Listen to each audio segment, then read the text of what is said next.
Thank you, Ben, and welcome to BBC London.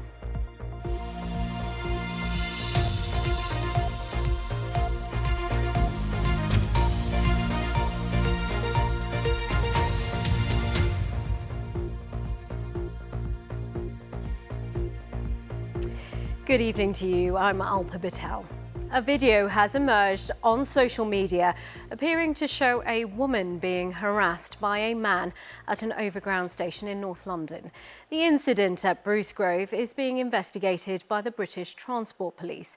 It has reignited the debate about women's safety on public transport. Megan Owen reports.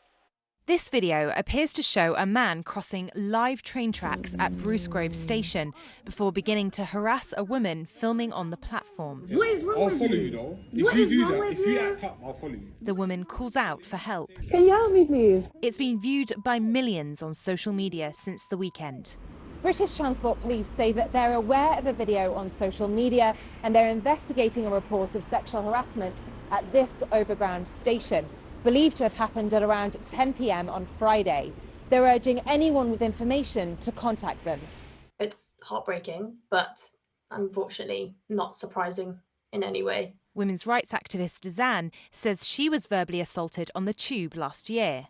I experienced a torrent of verbal abuse. It was homophobic and misogynistic attack, and I had that happen to me on the Northern Line when I was travelling home at night. I was on a very busy carriage and absolutely no one got up to help or intervene. Zan wrote an open letter calling for police and City Hall to take action. Do you feel that your calls for change were answered? No, not in the slightest. My calls for change were quite simple things like more police presence on the tube at night, panic buttons on buses, on trains, on platforms. What you can see from this video is, where is the presence of the police? Where is the platform staff? Where is anybody to help? British Transport Police say they're working to stamp out this kind of behaviour with enhanced patrols of officers across stations. Earlier this year, Transport for London launched a campaign urging Londoners to safely intervene if they witness sexual harassment. But the reaction to this video, a reminder that it's not an isolated incident. Megan Owen, BBC London. Well, in a statement, Transport for London say they are assisting the police with their investigation and that safety for women and girls is an absolute priority. The Met Police Commissioner has said the law needs to be strengthened after a meeting with the Home Secretary to discuss his force's response to incidents involving pro-Palestinian protesters. Scotland Yard said it had identified no offences in a video of a man chanting jihad during a rally close to the main march at the weekend.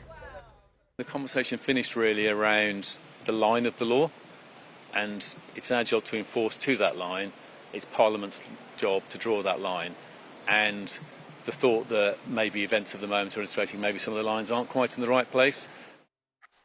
Well, Downing Street have said that there were no plans to give police more powers to deal with chants deemed to be extremist.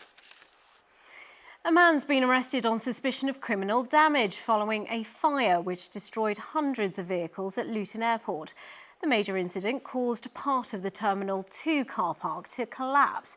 Today, work got underway to remove around 100 cars from the top deck of the car park. Kate Bradwick has this report. A busy start to the half-term here at Luton Airport. And while holidaymakers took off today, dozens of cars on the top deck of this fire-damaged car park started to come down.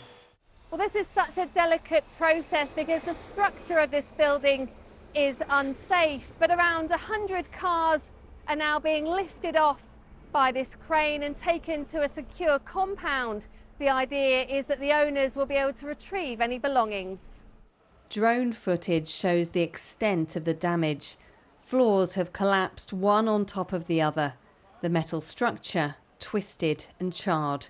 The airport says its number one priority is safety. For the past 7 days we've been working with the structural engineers, and the focus right now is on stabilising the structure, and that's happened in a combination of ways.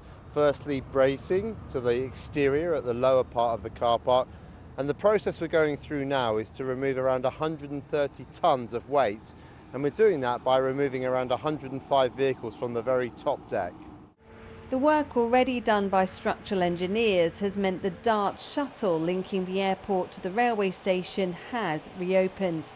This operation is expected to last all week, and while these accessible cars can be retrieved safely, the 1,300 or so vehicles on lower levels are unlikely to be saved. Today, Bedfordshire Police have confirmed a man in his 30s was arrested on suspicion of criminal damage in relation to this fire. He's now been released on bail, although it's understood that arrest was made as a precaution.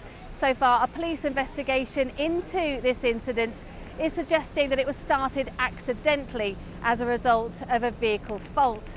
That investigation will continue for some time. Kate Bradbrook, BBC London. Right, let's take a look at the weather. Here's Kat. Hello there. Any lingering rain from this evening should have now cleared, perhaps just 1 or 2 showers, but it's not going to be completely dry, I'm afraid. Further showers will push in from the southwest by the end of the night, and our temperatures will fall away to around 9 or 10 degrees. So not the coldest of starts to our Tuesday morning. We'll wake up to quite a bit of cloud. That showery rain will push northwards. Through the afternoon, it will brighten up quite nicely. So some decent spells of autumn sunshine around, but you can see just a few showers here and there. Temperatures tomorrow around 15 in Celsius. And then through the overnight period, we are expecting further outbreaks of rain, so quite a wet and miserable start to our Wednesday morning. Low cloud, mist and murk, but once that lifts through the rest of the day, it'll be mostly dry, but further outbreaks of rain overnight into Thursday morning. Right, that's it from me and the late team. Thank you for being with us, and good night.